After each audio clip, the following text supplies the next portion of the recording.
How do I add multiple destinations to a route on Apple Maps? In this video, we will demonstrate how to add multiple destinations to a route on Apple Maps.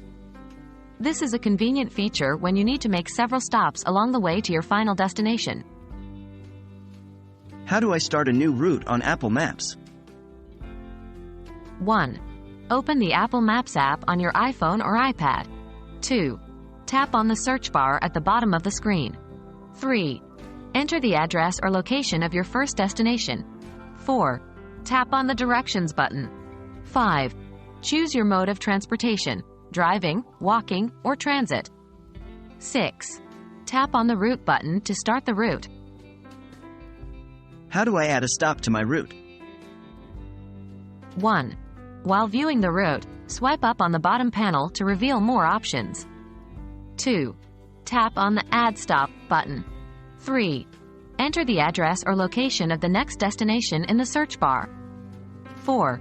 Tap on the desired location in the search results. 5.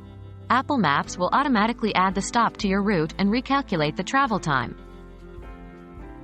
How do I add more stops to my route?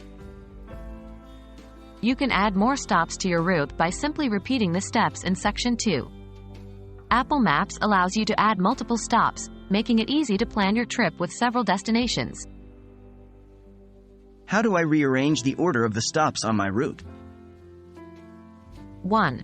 After adding multiple stops, tap on the Edit Stops button on the bottom panel. 2. Press and hold the 3 horizontal lines next to the stop you want to move.